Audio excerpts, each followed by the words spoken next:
video, what I want to do is I want to talk about a little bit about motivation. So recently, I've been talking a lot about what it is that a lot of Americans are feeling. A lot of Americans are feeling stress. A lot of Americans are feeling and thinking that they're overworked. And even if they make a decent salary, a lot of Americans are still unhappy because you can't get time back. So let's just recap with some of the struggles that a lot of Americans are experiencing. So a lot of Americans are living paycheck to paycheck. According to Forbes, most Americans have less than $1,000 worth of emergency funds. I repeat, most Americans are struggling financially, and according to Forbes, most Americans have less than $1,000 in emergency funds. That means if they had $1,000 emergency, they would not have the money to solve the problem.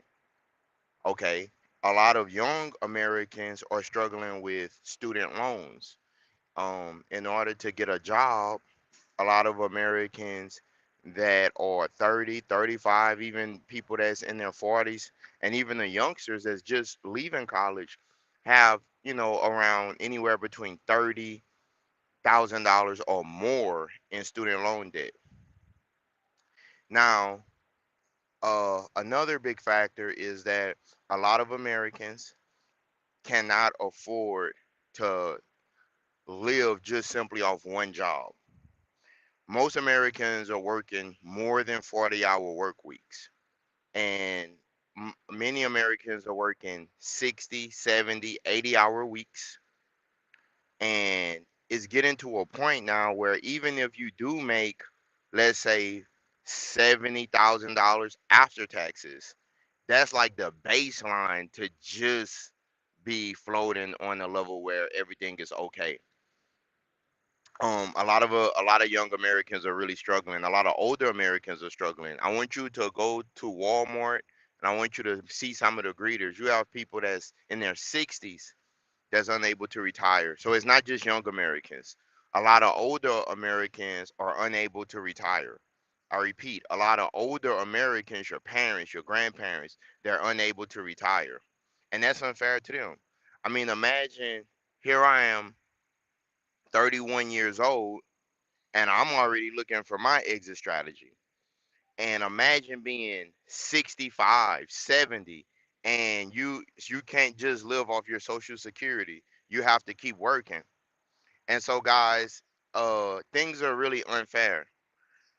A lot of older Americans are struggling to get their healthcare needs met. Their premiums are outrageous. I mean, we just got to be real. So when I get on here and I talk about people struggling, I'm not saying that I'm living in a trash can or like I'm homeless.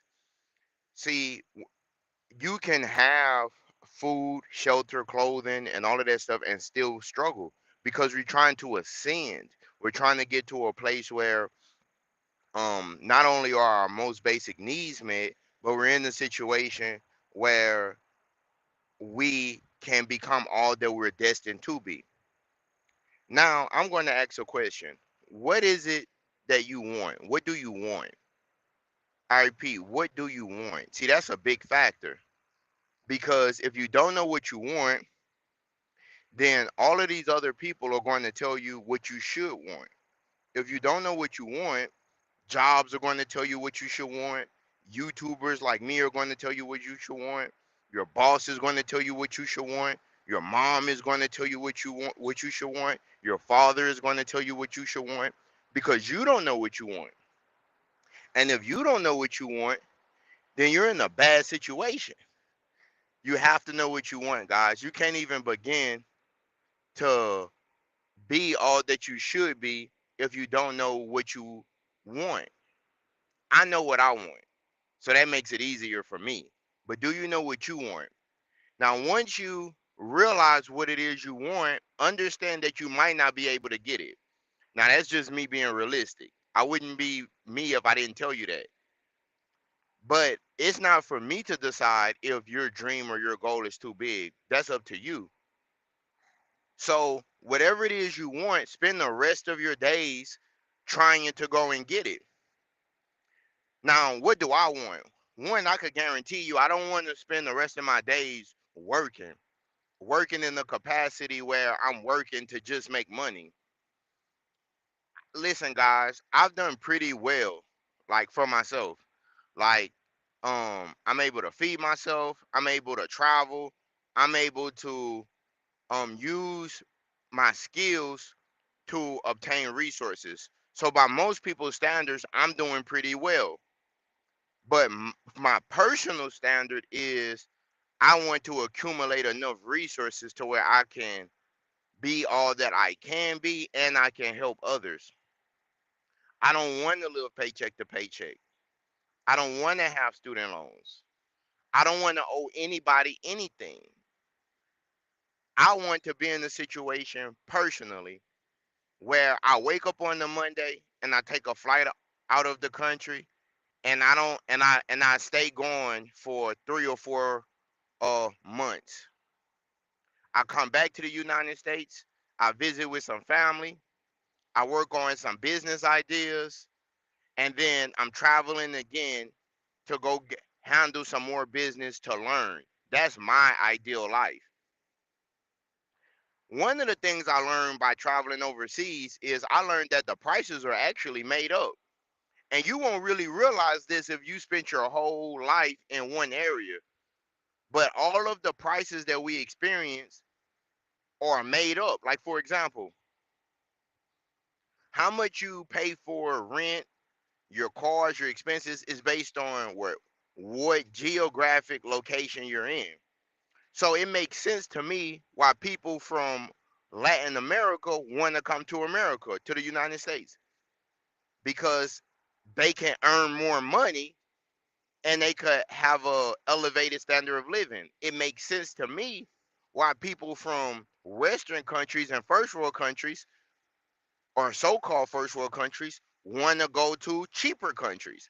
It makes sense to me why someone that lives in the East Coast, the Northwest, the Northeastern region, New York, New Jersey, Pennsylvania, Connecticut, New Hampshire, why some of these people, when they want a cheaper life, they come down south to Tennessee, to Virginia, to Georgia or Texas. It makes sense why people leave California and go to Arizona or go to Nevada, because with the money that they have accumulated, they could live a greater life in another state. Personally, to me, I think that when I say things are bad in America, what I'm really questioning is how, if things are this expensive now, like think about this, guys, you're paying more to get less. Think about, I asked a friend, how much money would it take for you to not have to work? So when I talk about being broke or Americans are struggling, what I'm actually saying is I'm not saying that you don't have any money or you don't have a job. What I'm saying is, could you not go to work for the rest of the year? Well, okay, this year is almost over, but even that, could you not work the next 3 months and things still be okay in your life? The average American can't do that. Can you not work the next 6 months? Spend time with your family. Do things you actually want to do. Work on your business. The average person can't do that. So I'm going to give you a little formula of how you could get yourself straight. And this is what I'm doing. One, you got to pay back all of the debt that you owe, little by little. There's many videos on that on YouTube. I'm not going to go too deep into that, but I just repeat it. Pay back all of the debt that you owe, whether it's credit card debt, whether it's friends, families, whether it's medical debt or student loans, housing. Get caught up on your debt. Two, prioritize an emergency fund. Prioritize an emergency fund. I would say the way things are right now, man, on a low scale, you want at minimum, and it's going to sound kind of high. So just bear with me. But on the minimum, guys, you kind of want to have upward of $20,000 just tucked away in case you lose your job, in case you you gotta stand on your own too. You want to have at least 20. We call it bands in the South, but you want to have at least $20,000. You want to have 20 bands. A band is 1,000. You want to have 50 mil. Okay. You want to have $20,000 saved. Now, once you don't have to have this all at once. Start on your first $500 if that's where we at with it. Don't trip. Don't be embarrassed. Listen, don't let shame stop you from coming up. If you got to start with $500, start with $500. I see you, baby. Then once you go from $500, get to 1,000. When you get to 1,000, get to 1,500. When you get to 1,500, stack to 2K. If you get to 2K from zero, that's a 200% increase. You just you went from nothing to something. Okay? Now, a few ways that can help you get to these 20 bands is if you get tax returns, save your tax returns. Put that to the side. That's an easy cheat code. Next, if you gotta work a little bit harder for the short term. For the short term. But we gonna get to this emergency fund up. Because once we get this emergency fund, you're gonna operate differently. I guarantee you. Now check this. Once we get to the 20 bands, that's we still treading water. We still treading water. The next goal, what we gotta do is we not going to make any big purchases. We not going on any vacations. And if friends or families are struggling at this stage in the game, we gotta prioritize self. We gotta say, hey, I'm sorry that you're struggling, but I'm struggling too. Next, what I want you to do is I want you to go on a reevaluation of your goals. Once you get this bread saved, this money saved, reevaluate your goals in your life. See where you at. Because the next stage of the game is we gonna double up. We gonna get to that 40K mark, guys. Once you get to about $40,000 liquid in your savings, a lot of things can happen for you. Now you got some money to where if you want to invest in a business, you could do that. Now, if you want to relocate, you can do that stress free. Now, if you want to take 3 months off, 4 months off, 6 months off, you can do that.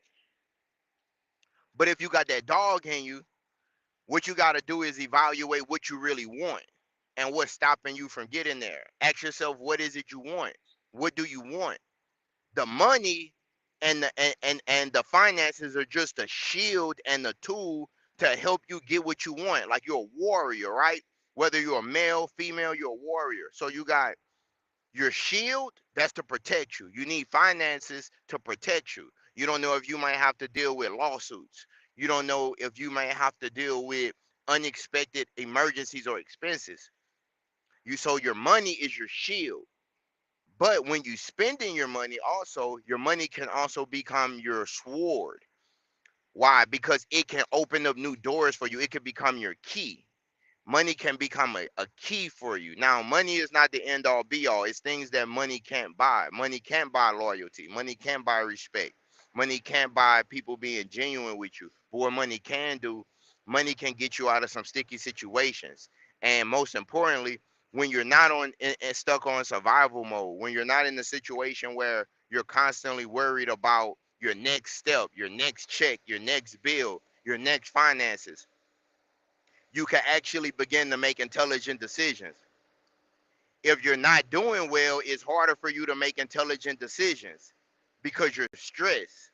You need to find a place where you could think or find a place where you could shape your thoughts and then go ahead and get it. So while things are hard in the United States and America, I want to let you know, hey baby, this is the place where everybody is somebody, baby.